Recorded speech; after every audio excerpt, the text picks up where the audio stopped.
श्री राहुल गांधी जी।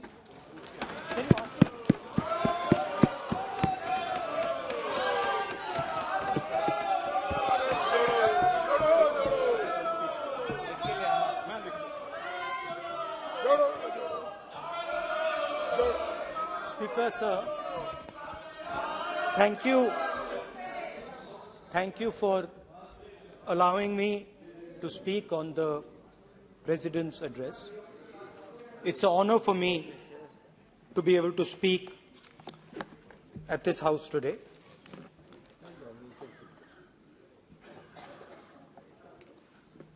जैसे आप सबको मालूम है, पिछले 4 महीनों में हम भारत जोड़ो यात्रा कन्याकुमारी से लेकर कश्मीर तक हम पैदल चले।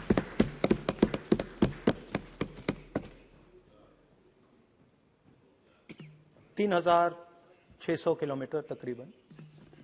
और इस यात्रा पे बहुत कुछ सीखने को मिला।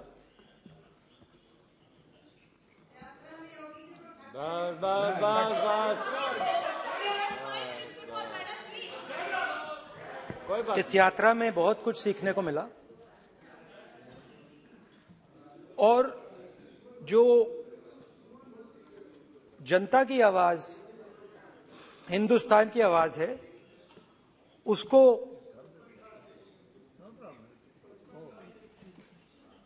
गहराई से सुनने का मौका मिला।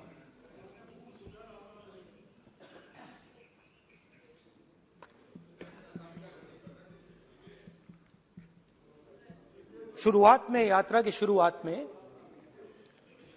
मैंने सोचा था कि 3,500 किलोमीटर चलने हैं और मुश्किल है मगर किया जा सकता है।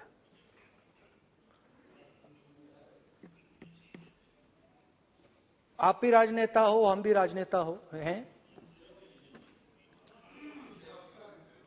हाँ, सेवक कह लीजिए। और नॉर्मली आजकल की राजनीति में जो हमारी पुराना ट्रेडिशन था पैदल चलने का, वो आजकल हम सब लोग, हम भी आप भी, उस ट्रेडिशन को शायद भूल गए या उसका हम पालन नहीं करते। मैं भी उसमें शामिल था, आप भी उसमें शामिल हैं। हम सब, कोई गाड़ी में जाता है, कोई हवाई जहाज में जाता है, कोई हेलीकॉप्टर में जाता है, मगर पैदल कम चलते हैं। ठीक है, ठीक है। और जब पैदल चला जाता है,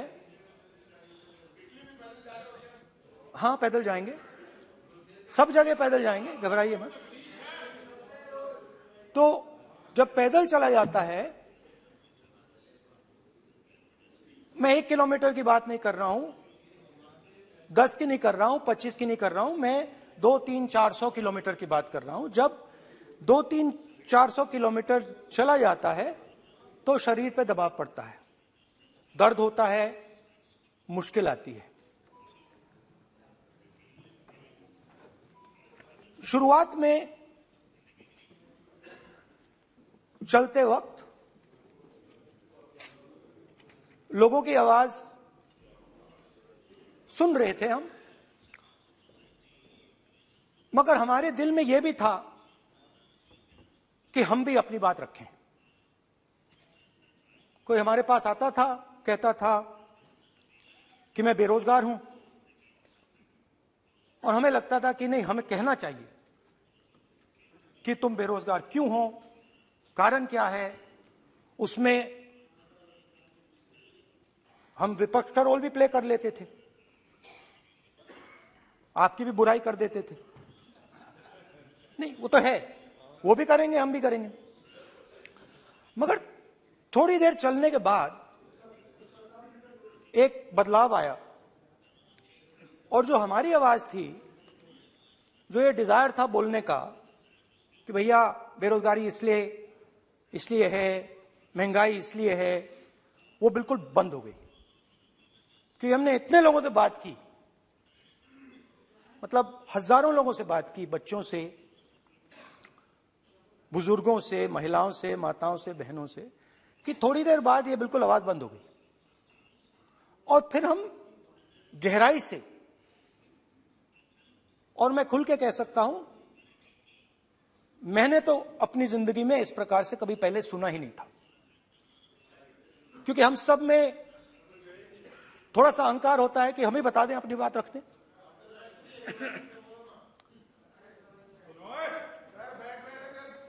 तो आस्ते आस्ते जब हम चले 500-600 किलोमीटर बाद, जनता की आवाज गहराई से सुनाई देने लगी और एक प्रकार से यात्रा, इंडिविजुअल्स नहीं, यात्रा हमसे बोलने लगी। नहीं, गहरी बात है, समझ नहीं आएगा। आप समझने की कोशिश करो। यात्रा हमसे बोलने लगी। 200 किलोमीटर आप चलने की कोशिश करिए, पता चल जाएगा। और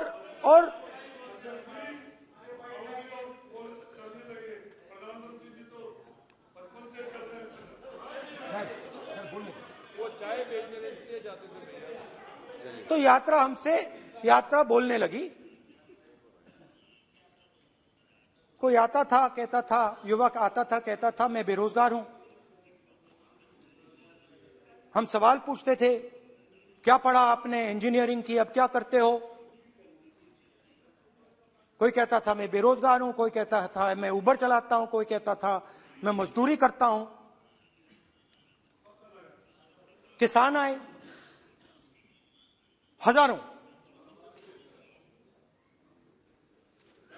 प्रधानमंत्री बीमा योजना की बात की कि हम पैसा भरते हैं, तूफान आता है, आंधी आती है, पैसा गायब हो जाता है।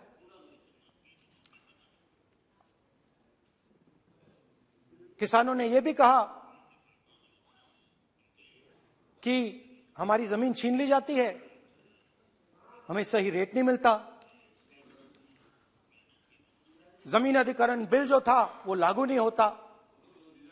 आदिवासियों ने कहा, वनवासियों ने नहीं, आदिवासियों ने, कि जो ट्राइबल बिल में हमें दिया जाता था वो आज छीना जा रहा है।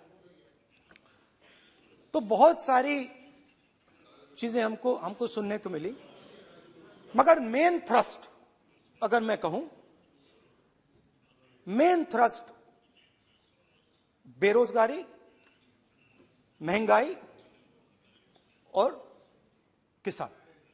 उसमें एमएसपी थी, उसमें बीज की समस्या थी, किसान बिल की समस्या थी।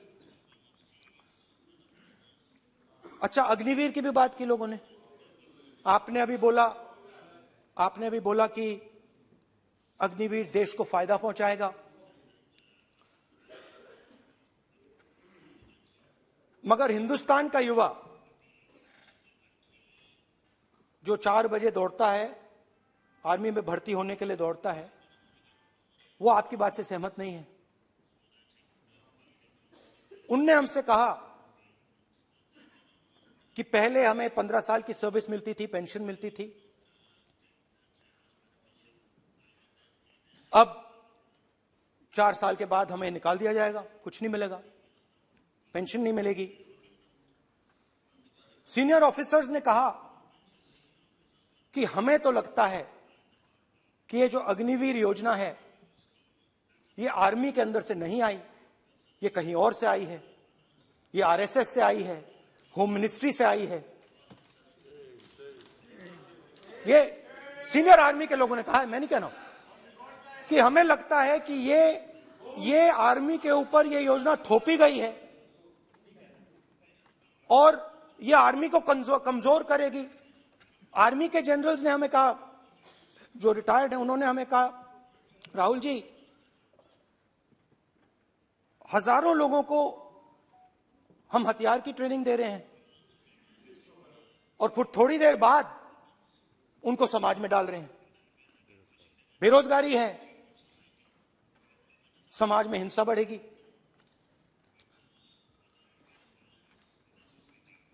तो उनके मन में था कि ये जो अग्निवीर योजना जो है, ये आर्मी के अंदर से नहीं आई है। और मुझे नाम भी बताया कि अजीत डोभाल जी ने ये योजना आर्मी पे थोपी है। क्यों नहीं ले सकते? क्यों नहीं ले सकते? बिल्कुल ले सकते हैं, पार्लियामेंट में थोड़ी है वो। क्यों नहीं ले क्यों नहीं ले सकते? क्या बात कर रहे हैं? सवाल ये तर्क है, बाद में अडानी के लिए भी यही बोलने वाले हैं, फिर ये तर्क है इनका।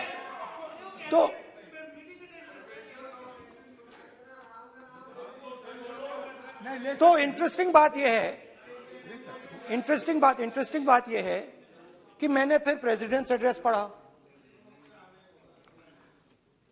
देश के सब युवा अग्निवीर अग्निवीर अग्निवीर अग्निवीर बोल रहे हैं, कह रहे हैं कि ये आर्मी के ऊपर थोपा गया है, हमें नहीं चाहिए। आर्मी के लोग कह रहे हैं हमें नहीं चाहिए।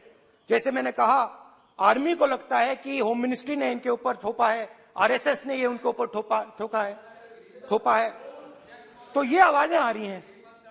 अब मैंने आपका बैठिए, अब बैठिए,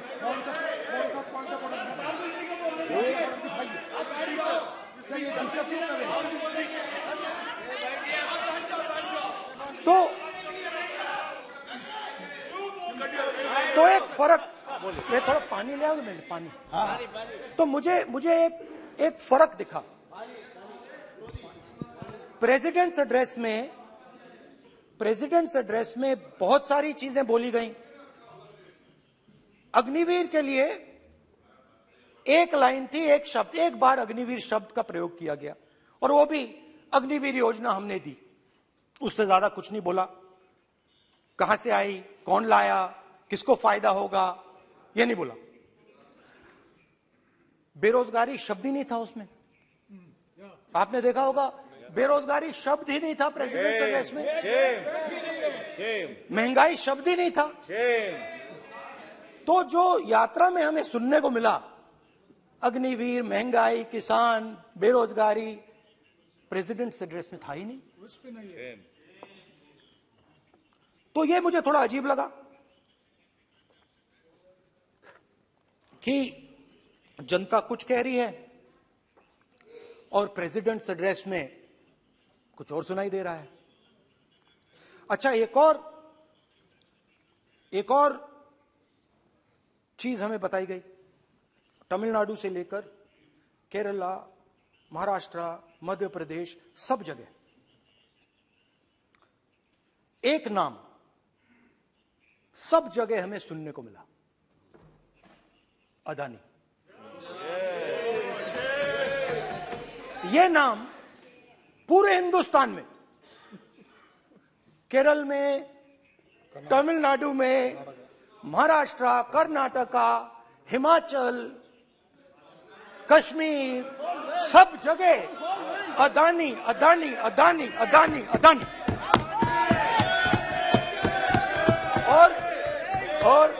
और ये नाम नहीं, और इस नाम के बारे में जब लोग बोलते थे मुझसे, तो 2-3 सवाल पूछते थे। ये पूछते थे कि ये जो अदानी जी हैं, ये किसी भी बिजनेस में घुस जाता है, ये सफलता प्राप्त कर जाता है, ये कभी फेल नहीं होता। और युवाओं ने मुझसे यह सवाल पूछा कि भाई ये हो क्या रहा है, हम भी सीखना चाहते हैं। मोदी जी ने कहा स्टार्टअप करो, हम भी अदानी जी जैसे बनना चाहते हैं। तो भैया किसी भी बिजनेस में घुस जाओ और एकदम सक्सेस हो जाए। यह पहला सवाल था। दूसरा सवाल था कि ये अदानी जी हैं, ये किसी भी बिजनेस में घुस जाते हैं। पहले ये 1-2 बिजनेस करते थे, अब ये 8-10 सेक्टर्स में काम करते हैं। Airports, data centres, cement, solar energy, wind energy, aerospace and defence, consumer finance, renewables, media. तो उन्होंने मुझसे पूछा कि राहुल जी, हाँ वेट करो, वेट। हाँ, धन्यवाद धन्यवाद। पोर्ट्स की बात भी थी, पोर्ट्स की बात भी थी।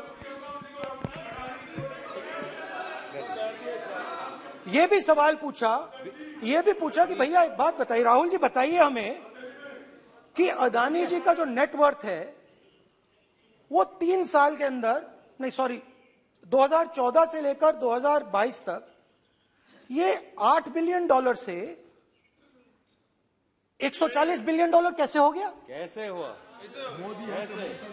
मोदी है तो मुमकिन ये 2014 में अगर आप दुनिया की, मुस्कुरा रहे हैं आप, बीजेपी में है ना आप,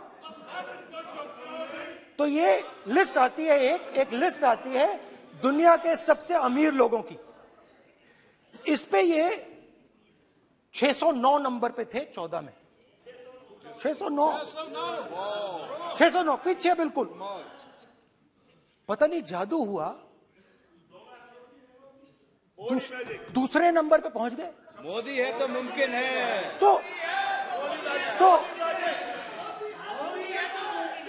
तो मुझसे पूछा यार, बहुत सारे लोगों ने पूछा कि भैया राहुल जी बताइए, हिमाचल में सेब की बात होती है अदानी जी, कश्मीर में सेब की बात होती है अदानी जी, पोर्ट्स की बात होती है अदानी जी, एयरपोर्ट्स की बात होती है अदानी जी, इंफ्रास्ट्रक्चर। अच्छा, हम सड़क पे चल रहे हैं, मैं पूछूं किसने बनाई? अदानी जी। तो लोगों ने यह भी पूछा कि राहुल जी ये जो अदानी जी जो हैं, इनकी सफलता कैसे हुई? Just right it neatly. तो नहीं स्पीकर सर, वो फोटो है सर, वो पोस्टर नहीं है। आप वरिष्ठ सदस्य हैं। मैंने कहा कि 2014 में वो 609 नंबर पे थे, कुछ ही सालों में वो दूसरे नंबर पे पहुंच गए। कैसे पहुंचे? मैं आपको, बहुत सारी इंडस्ट्रीज में काम करते हैं, मैं आपको 2-3 इंडस्ट्रीज का उदाहरण दे देता हूं। एयरपोर्ट इंडस्ट्री की बात, एयरपोर्ट्स की बात करते हैं।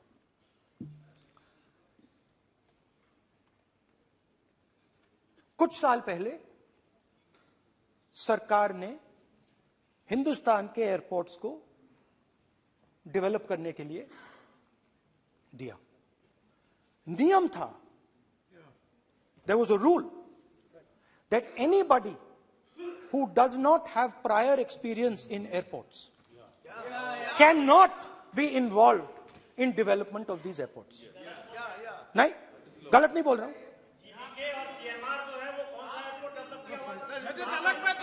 आप बैठ जाइए।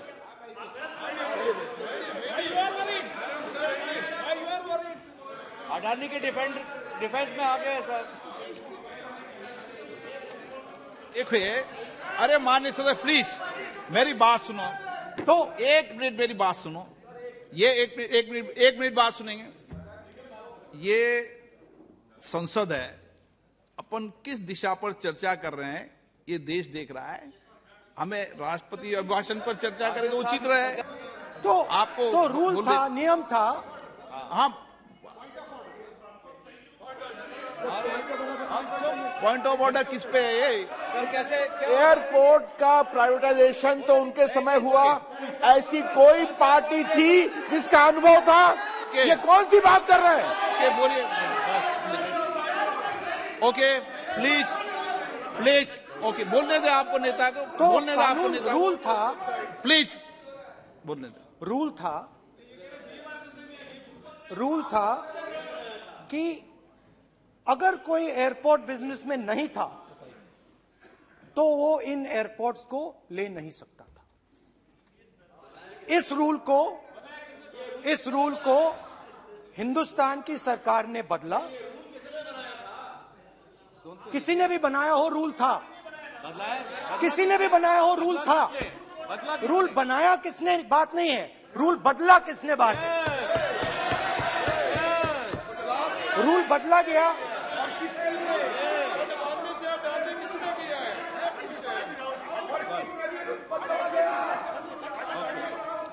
रूल बदला गया।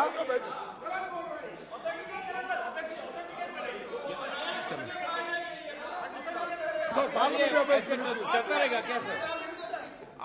पार्लियामेंट्री अफेयर्स मिनिस्टर से इंटरव्यू रूल को बदला गया। सर बोलने दीजिए। करना चाहिए सर, ऑथेंटिकेट करना चाहिए। चलिए चलिए आप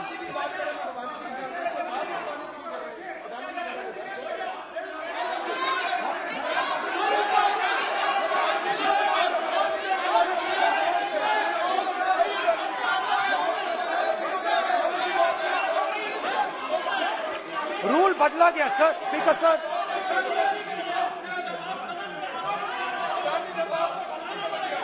बैठे बैठे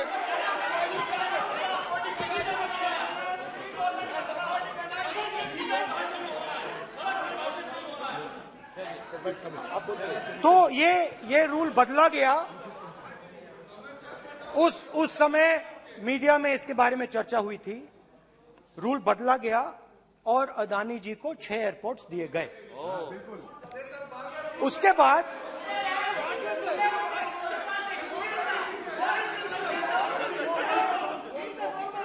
after that India's most strategic profitable airport, Mumbai airport, was taken away by GVK, hijacked by using the agencies. The agencies को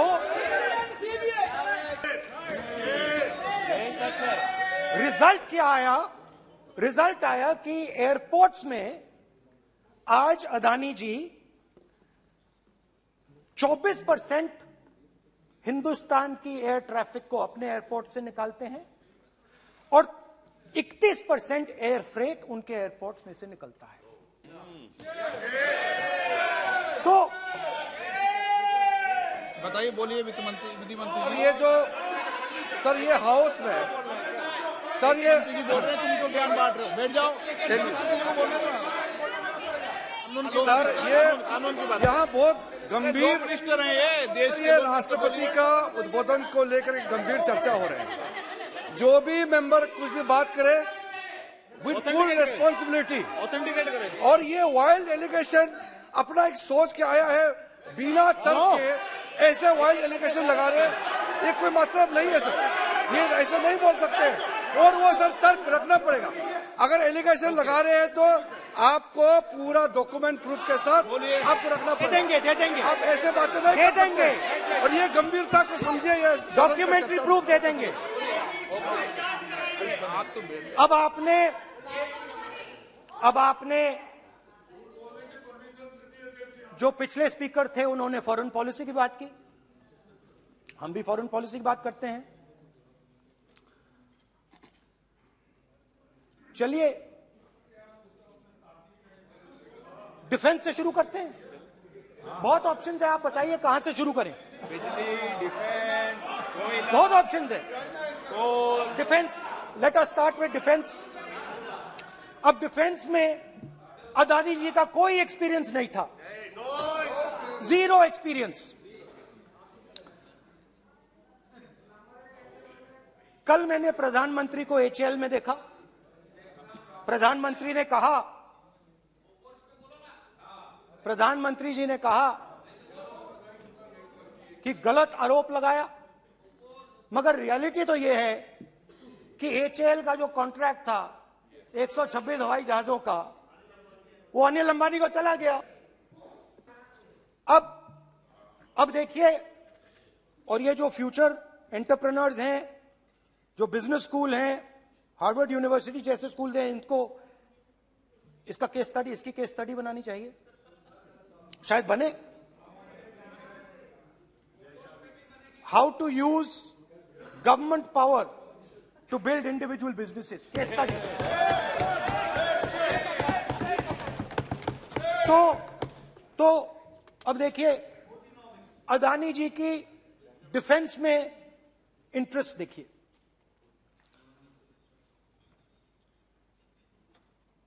एल्बिट कंपनी के साथ हिंदुस्तान में अदानी जी ड्रोन्स बनाते हैं। ड्रोन्स को हिंदुस्तान की एयरफोर्स, आर्मी, नेवी के लिए रीफिट करते हैं। अदानी जी ने यह काम कभी नहीं किया है पहले। एचएएल ये काम करती है। हिंदुस्तान में और भी कंपनीज हैं जो ये काम करती हैं, मगर एक नहीं मिलता।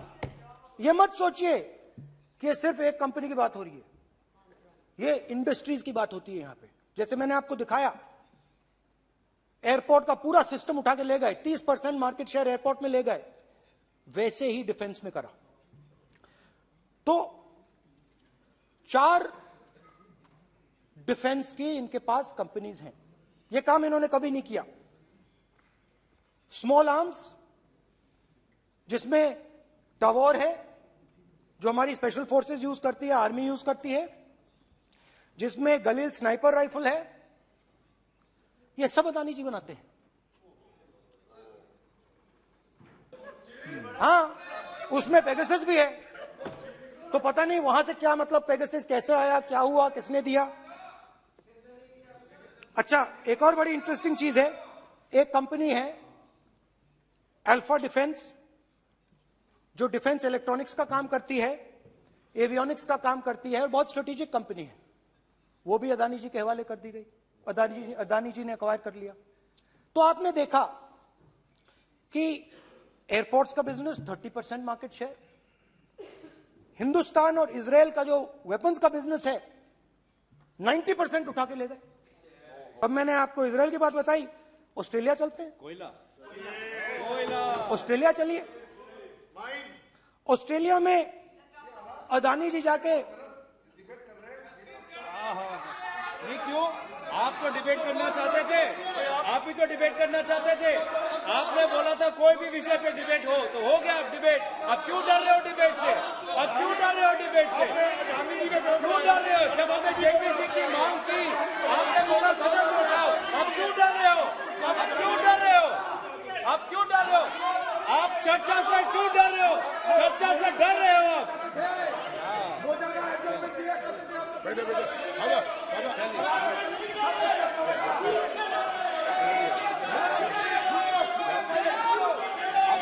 अब सुनना पड़ेगा, अब सुनना पड़ेगा, अब सुनना पड़ेगा। ऑस्ट्रेलिया जाते हैं, प्रधानमंत्री ऑस्ट्रेलिया जाते हैं।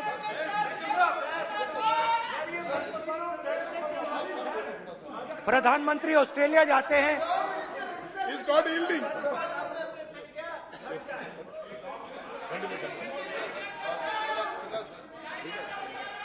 ऑस्ट्रेलिया जाते हैं। क्या नंबर बताएं?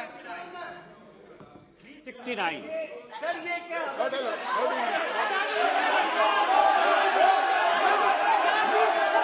369 सर, ये कहता है सर, एक पेपर और document to be laid on the table shall be duly authenticated by the member presenting. देखिए पूरा सरकार इन्होंने सर, मैं इनको चैलेंज करता हूं कि जीएमआर और जीबीके उसको कब एयरपोर्ट का जो है संचालन का अधिकार था और कौन सा रूल है वो कोट करे सर। किस रोल के आधार पर ये, इनको मैं चैलेंज करता हूं, पूरी कांग्रेस पार्टी को चैलेंज करता हूं कि जीएमआर और जीबीके को कौन सा एयरपोर्ट चलाने का लाइसेंस जब दिया तो उनको उसका नॉलेज था। मैं चैलेंज करता हूं पूरी कांग्रेस पार्टी को। जब इन्होंने बिरला को बनाने का दिया, डालमिया को बनाने का दिया, टाटा को बनाने का दिया लाइसेंस, उस वक्त उनको कौन सा मोटर चलाने का अधिकार था सर? ये गलत बयानी कर रहे हैं। मेरा ये कहना है कि आप एलिगेशन प्रधानमंत्री के ऊपर लगा रहे हैं, आप पेपर दीजिए और कौन सा रूल भारत सरकार ने चेंज किया एयरपोर्ट में अडानी के लिए वो ऑथेंटिकेट कीजिए, नहीं तो इस तरह की बात नहीं कर सकते।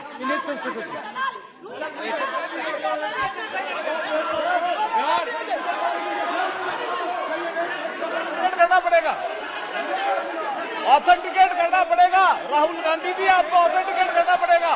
आप ऐसा नहीं बोल सकते हवा में, आप हवा में बोल रहे हो और प्रधानमंत्री जी पे आरोप लगा रहे हो। आपको ऑथेंटिकेट करना ही पड़ेगा। आप ऐसे ही बोल रहे हो कि जीएमआर का जीवीके के समय रूल था, कहा था रूल, कोई रूल नहीं था। आपको यह तो ऑथेंटिकेट और ऑथेंटिकेट करके ही रखना पड़ेगा आपको। पहले रखिए और उसके बाद आगे बात करने देंगे, नहीं तो माफी मांगिए देश से। आप प्रधानमंत्री जी पर आरोप लगा रहे हैं, सर बोलने दीजिए। अनाप शनाप आरोप लगा रहे हैं, बिना किसी डॉक्यूमेंट के आरोप लगा रहे हैं प्रधानमंत्री जी पे। रूल 353 सर, रूल 353 किया है sir, no allegation of defamatory और incriminatory nature shall be made unless you have given notice. छोड़िए, वो तो प्रधानमंत्री के खिलाफ एलिगेशन लगा रहे हैं बिना नोटिस दिए, बिना कोई डॉक्यूमेंट दिए। सर ये रिकॉर्ड पर नहीं जाना चाहिए सर, ये बिल्कुल रूल का उल्लंघन है।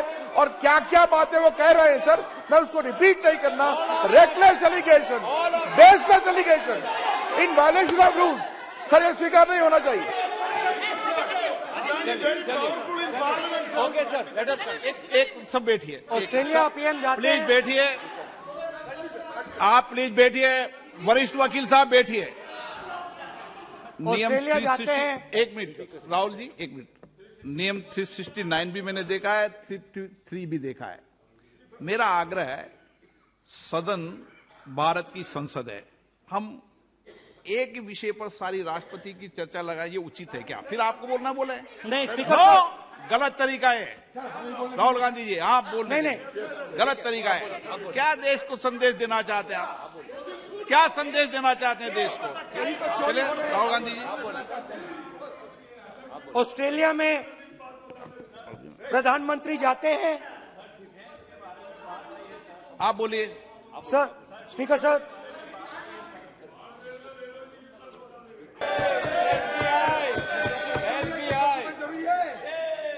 इसका भी डॉक्यूमेंट जरूरी है क्या, बताओ? मोदी जी, आपका सरकार की बात है। अधीर प्लीज।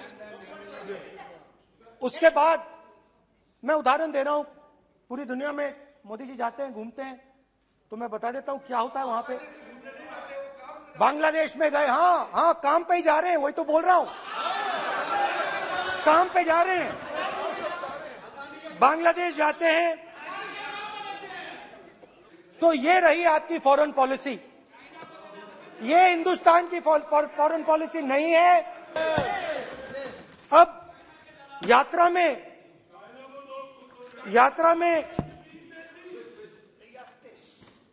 में मुझसे 2-3 और सवाल पूछे गए। यात्रा में लोगों ने मुझसे पूछा, राहुल जी ये जो LIC कंपनी है, इसका पैसा अदानी जी की मदद करने के लिए क्यों डाला जा रहा है? उन्होंने यह भी पूछा कि अदानी जी के जो शेयर्स हैं बड़े वोलेटाइल हैं, उसमें LIC का पैसा क्यों डाला जा रहा है?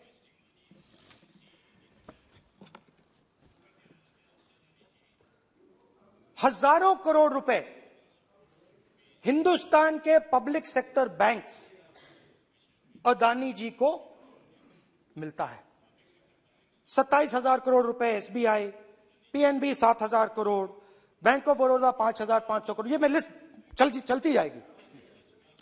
LIC का एक्सपोजर 36,000 करोड़ रुपए, 3 crore SBI and other PSU bank holders. Money is going to Mr. Adani and to finance.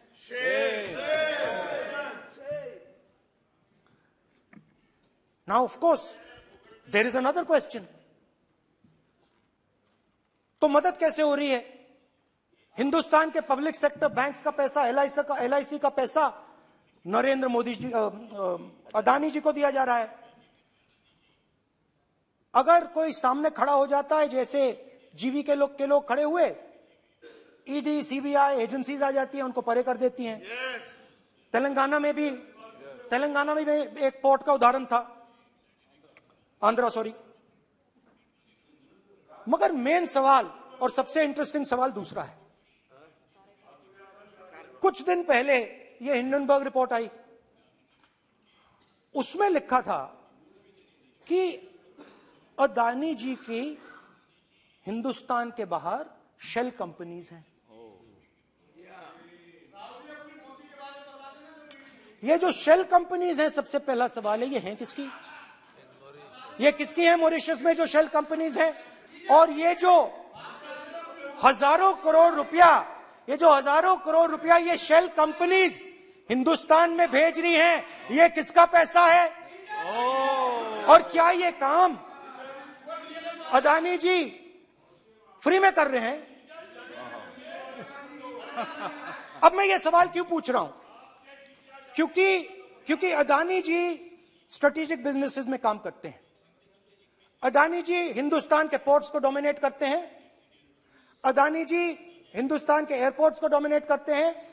और जैसे मैंने कहा, अदानी जी हिंदुस्तान की डिफेंस इंडस्ट्री में बहुत जरूरी रोल प्ले करते हैं। तो मेरा पहला एक छोटा सा सवाल है कि जो शेल कंपनीज हैं, इनके बारे में हिंदुस्तान की सरकार ने कोई सवाल नहीं उठाया? ये कौन लोग हैं, ये किनकी कंपनीज हैं? ये स्ट्रेटेजिक मामला है, पोर्ट्स का मामला है, एयरपोर्ट्स का मामला है, डिफेंस का मामला है। और जो कंपनी इन स्ट्रेटेजिक एरियाज में काम कर रही है, उनके बारे में आपको मालूम ही नहीं।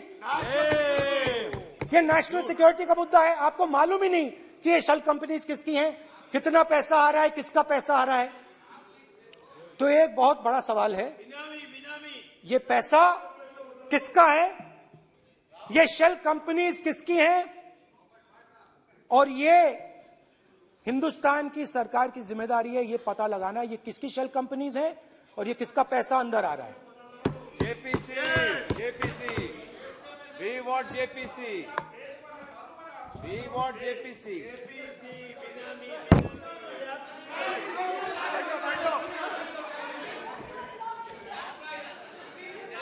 अच्छा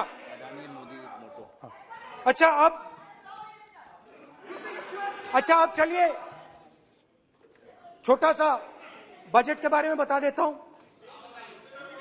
2022 में अदानी जी अनाउंस करते हैं कि वो $50 बिलियन इन्वेस्ट करेंगे to build the world's largest green hydrogen ecosystem.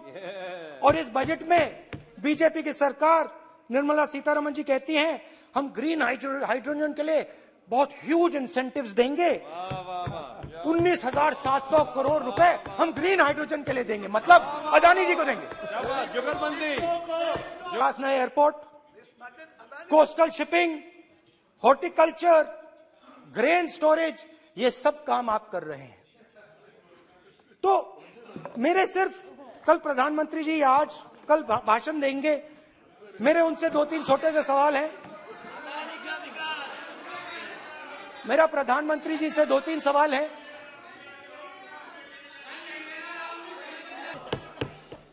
पहले लोकल मामला था, फिर नेशनल मामला हो गया, उसके बाद इंटरनेशनल मामला हो गया।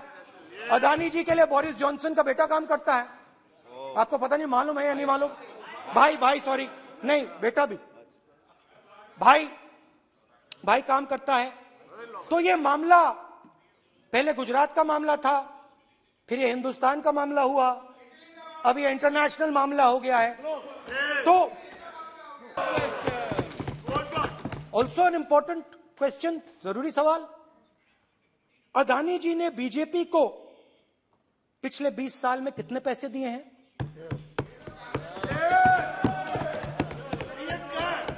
इलेक्टोरल बॉन्ड्स में कितना पैसा दिया है?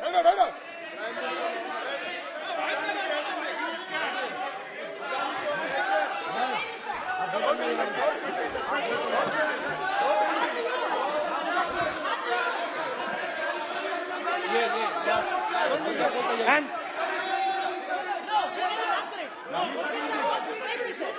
question the post to Prime Minister, please. Sir, खत्म करने दीजिए सर। कंक्लूडिंग और बहुत सुंदर तरीके से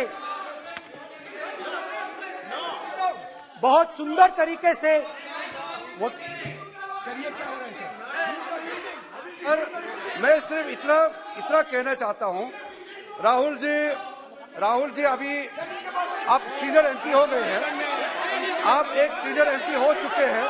हम लोग एक्सपेक्ट करते हैं कि इस सदन का सदस्य होने के नाते जो भी बातें आप करेंगे गंभीरता से आप बात करेंगे। बाहर आप जो भी भाषण देते हैं हम लोग उसको रोक नहीं सकते हैं। इस सदन के अंदर में जो भी बात कही जाती है पूरा गंभीरता के साथ, प्रमाण के साथ कहे जाना चाहिए। ये परंपरा है।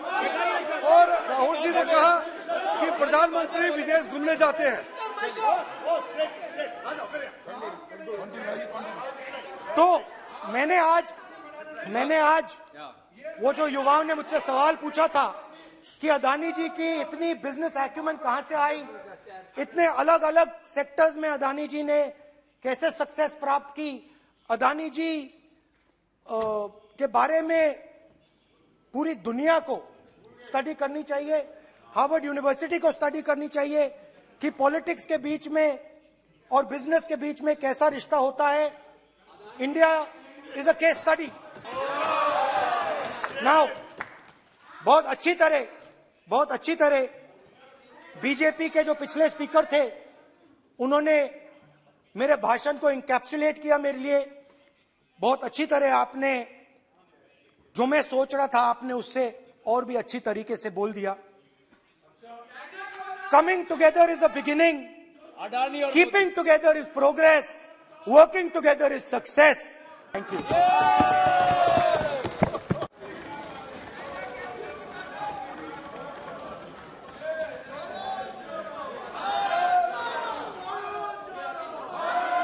भारत जुड़ा हुआ है, चिंता मत करो।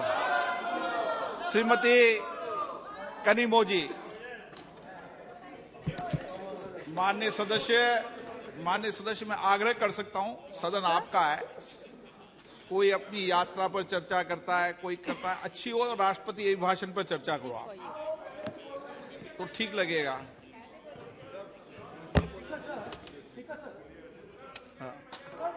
ये एक बात पे चर्चा नहीं हुई है, ये अलग अलग इंडस्ट्रीज पे, अलग अलग बिजनेसेस पे और इंटरनेशनल अफेयर्स पे डिस्कशन हुआ है।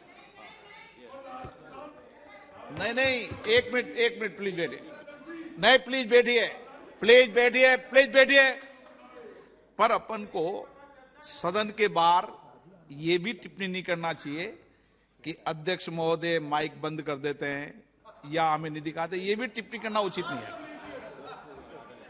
क्योंकि सर अध्यक्ष जी बट रियलिटी है, आप माइक बंद कर देते हैं। आप एक मिनट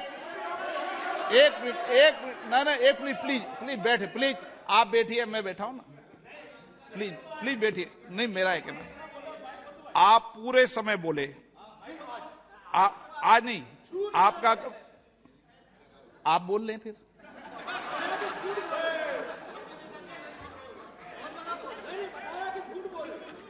आप पूरे, ठीक है, थैंक यू। कनिमोजी जी।